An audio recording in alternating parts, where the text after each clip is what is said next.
بسم اللہ الرحمن الرحیم۔ السلام علیکم ورحمۃ اللہ وبرکاتہ۔ گزشتہ روز پاکستان میں جہاں بیپر جوائے طوفان کو لے کر جس طرح میڈیا پر ہائپ کریٹ کی جا رہی تھی، اسی اثنا میں ایک بڑا سیاسی طوفان پاکستان کے معاشی ہب کراچی میں اٹھ رہا تھا، کیونکہ اس بار جو کچھ مافیا نے کراچی کے میئر الیکشن میں کارنامے انجام دیے ہیں اور جس طرح تاریخ کی بدترین دھاندلی کا ریکارڈ قائم کیے گئے، اس کی مثال نہیں ملتی۔ عمران خان کی جماعت کے 31 لوگوں کو گھروں سے اٹھا کر جس طرح ڈیفنس کے بنگلوں میں رکھا گیا تاکہ وہ جماعت اسلامی کو ووٹ نہ ڈال سکیں، کراچی کی سڑکوں پر پہلی بار بھارت جیسے مناظر دیکھے گئے، جہاں پولیس اور سیکورٹی فورسز کی موجودگی میں پتھراؤ کرنے والوں اور ڈنڈا برداروں کو کھلی چھوٹ دی گئی، اور رات کے اندھیروں میں پنجاب کی طرز پر کراچی بھر میں خفیہ آپریشن کر کے لوگوں کو گھروں سے اٹھایا گیا اور وفاداریاں بدلنے کی صورت میں انہیں عام معافی دینے کی پیشکشیں کی گئیں۔ گو کہ آزاد کشمیر کا الیکشن ہو یا کراچی کے لوکل انتخابات ہو، جو ٹریلر اس بار پاکستان میں دکھایا گیا ہے، یہ اصل میں پاکستانیوں کو ایک بڑا پیغام ہے کہ اس بار عوام جتنا بھی زور لگائے اور جس کو بھی جتوانے کی کوشش کر لے، لیکن اوپر وہی شخص آئے گا جس پر اس مافیا کا ہاتھ ہوگا۔ یعنی عوام پاکستان اور مافیا کے درمیان ایک بڑی لڑائی سر پر کھڑی ہے۔ شیخ رشید نے بیان دیا ہے کہ 36 کروڑ روپے میں کراچی کے میئر کا سودا ہوا ہے اور اس کے لیے دبئی میں خرید و فروخت کی منڈیاں لگائی گئیں۔ یعنی اس بار بھی وہی کھیل کھیلا گیا جس طرح عمران خان کی حکومت کا تختہ الٹنے کے لیے زرداری مافیا نے لوگوں کو خریدا اور سندھ ہاؤس میں لوگوں کو نظر بند کر کے عدم اعتماد کو کامیاب کروانے کی کوشش کی گئی، اور اس میں سندھ کی لوٹی ہوئی دولت کا بے دریغ استعمال کیا گیا۔ اب سوال یہ پیدا ہوتا ہے کہ کراچی کے میئر کے الیکشن میں جو بدترین دھاندلی ہوئی ہے، اس کے اب نیشنل اور انٹرنیشنل اثرات کیا مرتب ہونے جا رہے ہیں، اور کس طرح یہ معاملہ اب ریاست پر بھاری پڑ سکتا ہے جو اس مافیا کی سوچ سے بھی بالاتر ہے۔ اور کئی لوگوں کو اس بات کا اندازہ نہیں کہ جو کچھ کراچی کے مینڈیٹ پر زرداری کے ذریعے ڈاکہ ڈلوایا گیا، اس کے اثرات ملک پر کیا پڑنے جا رہے ہیں۔ سب سے پہلے بات کرتے ہیں کہ اس وقت ملک میں کیا ہونے جا رہا تھا کہ زرداری مافیا اچانک پینک میں آ چکا ہے۔ واضح ہے کہ انٹرنیشنل طاقتیں جنہوں نے ماضی میں کونڈولیزا رائس کے ذریعے NRO کروا کر نواز شریف اور زرداری کے درمیان معاملات طے کروائے تھے، اور جس کا اظہار نواز شریف بار بار کرتا رہا کہ پہلے تواڈی باری پھر ساڈی باری، اور پھر دنیا نے دیکھا کہ اس دوران نواز شریف اور اس کی جماعت زرداری کے تمام تر کالے کرتوتوں پر خاموش تماشائی بنی رہی تاکہ زرداری کی حکومت اپنے 5 سال کسی طرح پورا کرے، جبکہ زرداری کے یہ 5 سال ملک پر اتنے بھاری پڑے تھے کہ ملک کے طول و عرض میں دھماکے اور خود کش واقعات نے تباہی مچا رکھی تھی۔ غیر ملکی ایجنسیوں کو کھلی چھوٹ دی گئی تھی، ایبٹ آباد کا واقعہ پیش آ چکا تھا، ملک کی سلامتی کو داؤ پر لگایا گیا تھا، یہاں تک کہ نادرا کا ڈیٹا امریکیوں کو بیچنے کا معاملہ بھی میڈیا پر آیا تھا، اور اسکروٹنی کے بغیر 30,000 ویزے حسین حقانی کے ذریعے امریکیوں کو جاری کروائے گئے۔ یہ وہ صورتحال تھی جس سے ملک کی سلامتی کو بڑا نقصان پہنچا۔ زرداری کی مدت ختم ہونے کے بعد اگلی حکومت طے شدہ منصوبے کے تحت نواز شریف کے پاس آنی تھی۔ یہی وجہ ہے کہ عمران خان کو بھاری اکثریت سے ووٹ ملنے کے باوجود نواز شریف کو جتوا دیا گیا، اور پھر جو کچھ نواز کے دور میں ہوتا رہا، قومی خزانے کو جو ٹیکہ لگایا گیا، نریندر مودی اور جندال کے ساتھ خفیہ میٹنگ کر کے اور فوج کو اہم معاملات میں بائی پاس کر کے جس طرح ملک کی سلامتی کو نقصان پہنچایا گیا، یہاں تک کہ ممبئی حملوں کا الزام بھی پاکستان پر ڈالا گیا، یہ سب کے سامنے ہے۔ یہی وجہ ہے کہ اسٹیبلشمنٹ اور نواز کے درمیان شدید دوریاں پیدا ہو چکی تھیں، اور نہ چاہتے ہوئے بھی عمران خان کے لیے اقتدار کا دروازہ کھلتا چلا گیا۔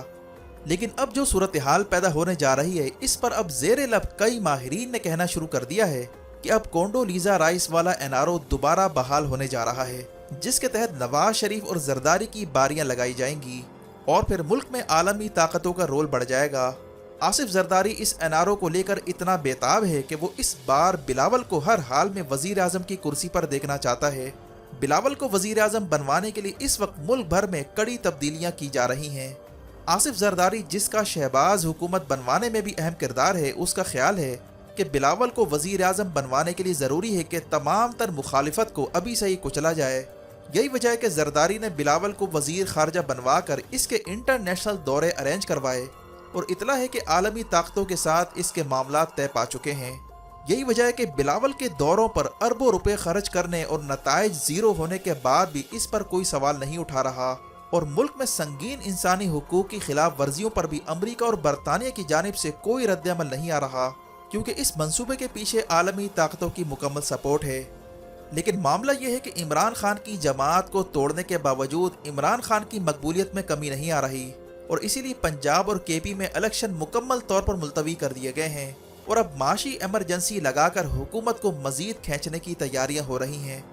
اور اب نواز شریف کو منانے کے لیے سینٹ میں نئی قانون سازی کر کے نواز شریف کی نااہلیت کو ختم کروایا جا رہا ہے۔ لیکن نواز شریف کا اصرار ہے کہ جب تک اس کے کرپشن کے تمام مقدمات ختم نہیں ہو جاتے تو اس کی واپسی نہیں ہوگی، جس کا مطلب ہے کہ ابھی تک ٹیکنیکلی معاملات تاخیر کا شکار ہیں۔ نواز شریف کے لیے لیول پلینگ فیلڈ بنانے میں کافی وقت درکار ہے، اور عمران خان اس وقت پر اعتماد ہے کہ جب بھی الیکشن ہوں گے تو پنجاب اور کے پی میں عمران خان کی جیت یقینی ہے۔ اور دوسری جانب آصف زرداری، جو بلاول زرداری کو وزیر اعظم کی کرسی تک پہنچانے کا خواب دیکھ رہا ہے، اسے اس وقت بڑا دھچکا لگا جب عمران خان نے جماعت اسلامی کے ساتھ اتحاد کرنے کا فیصلہ کیا۔ یہ وہ فیصلہ تھا جو زرداری مافیا اور این آر او بحال کروانے والی قوتوں کے لیے ایک دھچکے سے کم نہیں تھا۔ عمران خان جن کی مقبولیت ملک بھر میں عروج پر ہے، ان کا ایسی جماعت کے ساتھ اتحاد کرنا جس کی اسٹریٹ پاور زیادہ ہے اور جو احتجاجی دھرنوں اور مظاہروں کی سیاست سے بخوبی واقف ہے، یہ معاملہ آصف زرداری کو چین کی نیند سونے نہیں دے رہا تھا، اور اس اتحاد کو سندھ حکومت اپنے لیے خطرہ سمجھ رہی تھی۔ وجہ اس کی یہ ہے کہ عمران خان جماعت اسلامی کے ساتھ مل کر اگر جنرل الیکشن میں شہری علاقوں سے کئی سیٹیں لے جاتے ہیں تو زرداری کے لیے بلاول کو وزیر اعظم بنانا مشکل ہو جائے گا۔ یہی وجہ ہے کہ کراچی میں میئر کا الیکشن انتہائی اہمیت اختیار کر گیا تھا، اور دوسری بڑی وجہ یہ ہے کہ جماعت اور پی ٹی آئی کا میئر ہوتے ہوئے جنرل الیکشن میں وہ کھیل کھیلنا ممکن نہیں تھا جس کے لیے ملک بھر میں جال بچھایا جا رہا ہے۔ چنانچہ زرداری مافیا نے پوری ریاستی مشینری کا استعمال کر کے کراچی کے مینڈیٹ پر قبضہ کیا، اور اکثریت نہ ہونے کے باوجود اپنے میئر کو مسلط کر کے ایک ایسا سیاہ ترین باب کا اضافہ کیا ہے جس کی کڑواہٹ نسلوں تک محسوس ہوگی۔ زرداری حکومت جس نے پچھلے 15 سالوں میں کراچی کو کھنڈر بنانے میں کسر نہیں چھوڑی، اور کراچی کے اربوں کے ترقیاتی بجٹ پر ڈاکہ مارا گیا، اور اب حلقہ بندیوں میں دھاندلی کے بعد جس طرح بلدیاتی الیکشن کو ہائی جیک کیا گیا، یہ معاملہ کسی بھی وقت ریاست پر بھاری پڑ سکتا ہے، کیونکہ کراچی جو ملک کا معاشی ہب ہے، اگر وہ ڈسٹرب ہوتا ہے تو اس کے نتیجے میں پورا ملک ڈسٹرب ہوگا، خاص طور پر ایسی حالت میں کہ جب ملک ڈیفالٹ کے کنارے پر کھڑا ہے، آئی ایم ایف کا پروگرام بحال ہو کر نہیں دے رہا، اسحاق ڈار کے ماتھے پر پسینے آ رہے ہیں، اس سے کوئی جواب نہیں بن پا رہا، اور اب معاشی ایمرجنسی لگانے کی باتیں وزراء کی زبان پر جاری ہو چکی ہیں۔ ایسی صورتحال میں کراچی کے مینڈیٹ پر ڈاکہ ڈال کر ایک نیا بحران کھڑا کرنا یہ معاشی خودکشی کے مترادف ہوگا، اور اگر یہ معاملہ مزید بڑھ جاتا ہے تو بچے کچھ سرمایہ کار بھی بھاگ سکتے ہیں۔ شیل پیٹرولیم اور دیگر کمپنیوں نے اپنا سرمایہ نکالنا شروع کر دیا ہے، کئی کمپنیاں اپنے اسٹاک نکال رہی ہیں، لیکن زرداری مافیا کو کراچی جیسے حساس شہر میں کھلی چھوٹ دے دی گئی ہے، اور مینڈیٹ چرا کر جو اس بار زہر گھولا جا رہا ہے یہ لانگ ٹرم میں ریاست کے لیے نئی مصیبت کھڑی کر سکتا ہے، کیونکہ اب یہ بات زبان زد عام ہے کہ مشرقی پاکستان کے سانحے سے کچھ نہیں سیکھا گیا۔ جس طرح بھٹو نے اقلیت میں ہونے کے باوجود اکثریت کا مینڈیٹ تسلیم نہیں کیا اور ملک توڑوا بیٹھا، یہی کھیل اس بار ملک میں شروع ہو چکا ہے، اور ملک دشمن طاقتیں ابھی سے ہی اس طرح کے حالات کے لیے تیار بیٹھی ہیں۔ واضح ہے کہ بلاول زرداری ماضی میں سندھو دیش اور پختونستان کی دھمکیاں بھی دے چکا ہے۔ ایسے شخص کو وزارت عظمیٰ کی کرسی تھمانے والوں کو ایک بار پھر سوچنا ہوگا کہ ایک وفاقی جماعت کو دیوار سے لگا کر مافیا کو ملک تھما دینا کیا یہ قومی سلامتی کے منافی نہیں ہے؟ اور کراچی جیسے شہر کو ڈسٹرب کرنے کے بعد کیا کوئی سرمایہ کار ملک میں آئے گا؟ اور صورتحال یہاں تک پیدا ہو چکی ہے کہ اسحاق ڈار نے اب بیان دے دیا ہے کہ آئی ایم ایف پاکستان کو سری لنکا بنانا چاہتا ہے، یعنی بلی اب تھیلے سے باہر آ چکی ہے۔ جس شخص کو معیشت ٹھیک کرنے لایا گیا تھا اس نے بھی اب ہاتھ کھڑے کر دیے ہیں،